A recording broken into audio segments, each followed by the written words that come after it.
can get messed up. And don't feel that you're the only one who has a real mess of yarn when you're doing Intarsia. It happens to everybody. Hi and welcome to Knit with Hannah. I'm Hannah, I'm here with Knitting Natter to help you knit with ease, confidence and joy. And as you saw just from the little clip there, we are knitting Intarsia today. Just as I promised, I've edited the tutorial, it's all ready for you. What we're going to do is start knitting the heart. So it is a technique that takes some honing, and one thing I would suggest before you start is to begin with symmetrical pattern. This can be really helpful because if you're following a chart, I do this, I started doing ferrule pattern like this as well. This is how I teach ferrule. Start with a symmetrical pattern. If you follow the chart in the wrong direction, it doesn't matter so much. Oh, so I came the wrong way, doesn't matter. If you're following the chart, it's the same from either end. So if you just make a mistake on one row, it isn't going to completely mess up what you're doing. It's a great way to start. You'll get the idea of how you follow the chart, and it will mean that you're not going to make as many mistakes. So that's what we're doing today. We are knitting the Intarsia, and what may have happened on my channel now as you're watching this is that we could have something open, and I do hope you'll join me because I know if you are joining me, then you are a massive support to this channel, and I give you major thanks. That is the membership. The YouTube membership is open. Big thanks. You are so helpful and supportive. You're actually helping these videos get done. Biggest thing in there is that I'm helping you.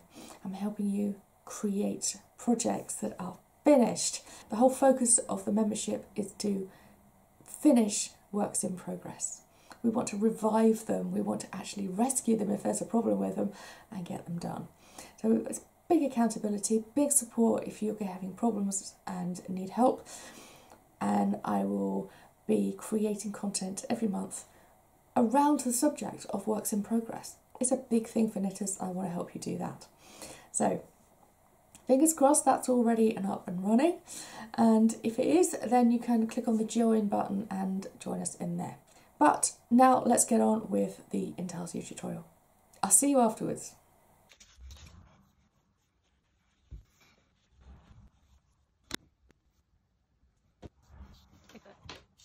Okay, so this is the main square inside the central piece of the knitting here, and I've added a 4-row and a 4-stitch border.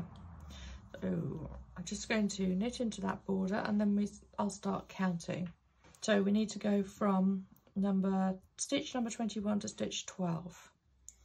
21, 20, 19, 18, 17, 16, 15, 14, 13, 12. And I'm just going to count those just to be sure. We have 5 10 stitches, we have 5 10 stitches,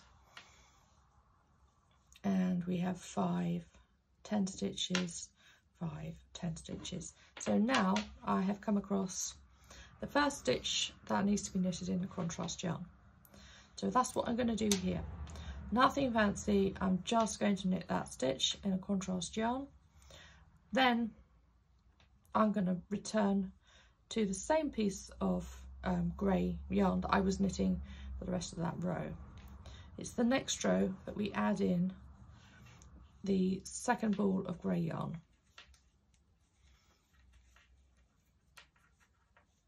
Okay, so this one we have 9 stitches and then 3 of the contrast.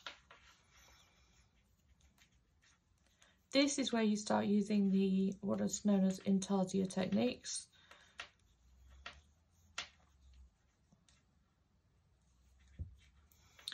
And we've already embedded the contrast colour in that first stitch.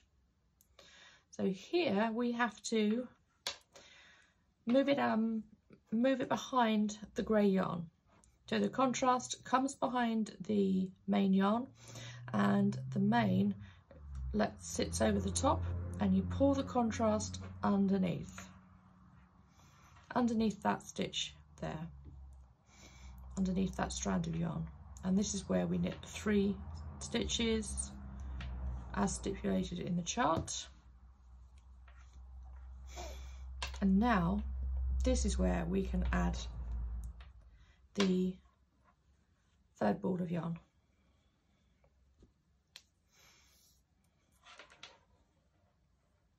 And again, because this is the new piece, we don't tie it in, we don't do anything with it, we just start knitting with it.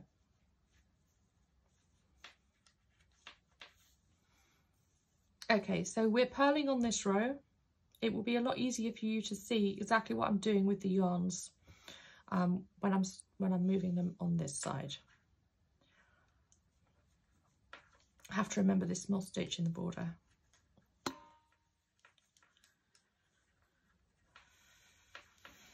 Okay, so the next piece has 5 contrast stitches in the middle, so we're going to knit all the way along to 1 before the previous row's contrast stitches.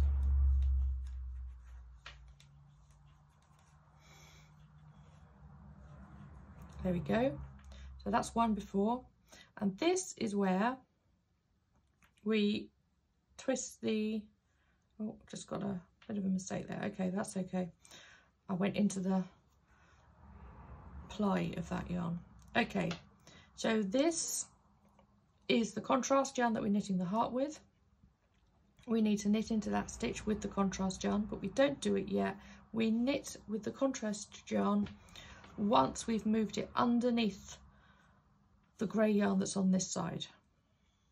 So we have to wait until it's sat underneath that piece of thread. Now it's safe to knit with because it's caught in that thread. And again, we knit 5 stitches. That's what it says on the chart. And the next thing we do is start with the grey, but we have to move it so that it's sat underneath the contrast. And yes, this is where you're going to start going crazy, thinking everything's getting caught, everything's getting knotted. So it's got to go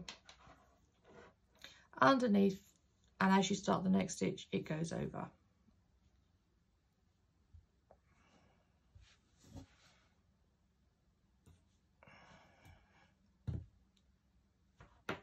There we are.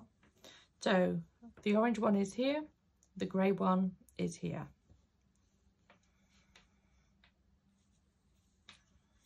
Once we've got rid of the other ends that we're starting the new yarns with, it will look easier and it will feel easier to achieve. Okay, so this one we have another 5 stitches as the previous row. So here we are. We go into the orange stitch, we make sure the orange yarn is coming underneath that grey yarn and over the top, and we knit the stitch.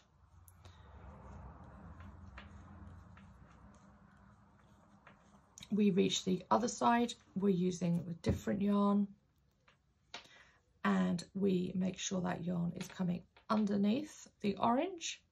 If we knit it immediately from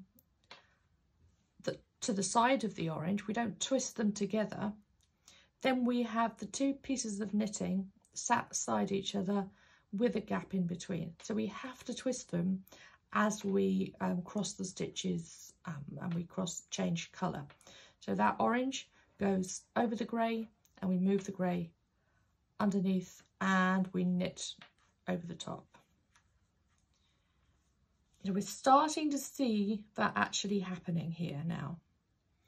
And yes, with every row you can just move along and kind of go, right, that's the right size stitch, that's working fine. At the bottom here, we're going to have a bit of a lumpy stitch at the base here, but as soon as you come back and you weave in the ends, then it will look fine. It's, you know, it's just the nature of knitting. And this, at the end of every row, just sort your yarn out, and then we start with a purl all the way along. Here we've got 7 stitches of contrast.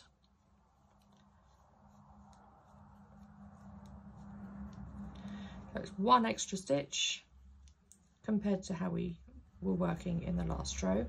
So again, The grey sits over the top, the orange comes underneath, it twists with that stitch so that those stitches are held together. You see that there, it's like creating an X, a mathematician's X. So the yarn works like that. That one is going underneath that one, and that one's going underneath that one. That's all we want. It's if we overcomplicate it and we give it another twist in the middle, then it will start getting lumpy and tight, and you can't adjust the stitches as you go past. So it's just a single twist. That's all we need. So the orange comes underneath, the grey sits on top of it, and then we knit over the top with the contrast yarn. And very simply, it has just caught that main yarn as it goes. It's quite an easy thing, but it just takes a little while to kind of understand it and get the stitches used to you doing that. Get your knitting style used to you doing that as well. It may feel a bit awkward depending on how you hold the yarn and the needles. So for here, there's less of a job to do, but we just need to catch it. It's already underneath because we've gone one stitch further on this side. It looks like we haven't really done much, but what we have taken that orange over this side, we're taking the grey over this side, and then we are continuing on this pearl side along the row. So I'll show you at the end of this row, we can already see what we've achieved. We've got the grey and the orange just crossing over one stitch, one row at a time. And that's what we're looking for. It's just this constant shifting along the edge of the collar. And you can already see that yarn is ready to knit with. And you can see this yarn will just twist with the grey as the orange will twist with the grey as we come across and knit the next stitch. Can get messed up, and don't feel that you're the only one who has a real mess of yarn when you're doing Intarsia. It happens to everybody, and this is why a lot of Intarsia knitters will start using bobbins. So they wouldn't have the whole ball sat here. They'd have a small bobbin with the yarn wound round it. Don't do it with these because this yarn is so thick, you are unlikely to get enough yarn on the bobbin to work the whole heart. And then with the bobbin, it sits much closer to the rows and the stitches, so it's less likely to get really caught up in a frenzy.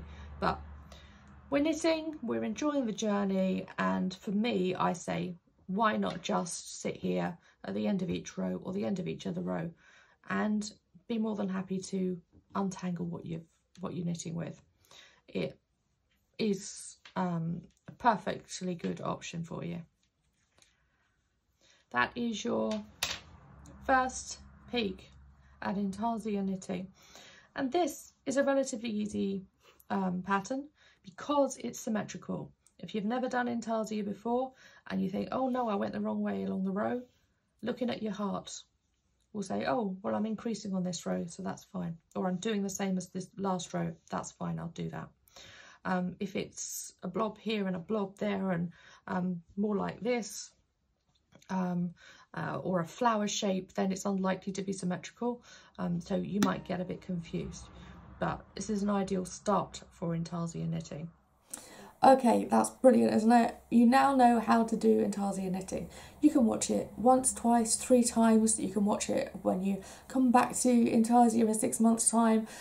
Anytime you want, just come back and watch it, because this is the kind of video that you do need to rewatch. You do need to remind yourself exactly what you're doing, and I found that especially when I'm learning new techniques, I can just pick up Intarsia knitting and just do it now. But I had to keep reminding myself.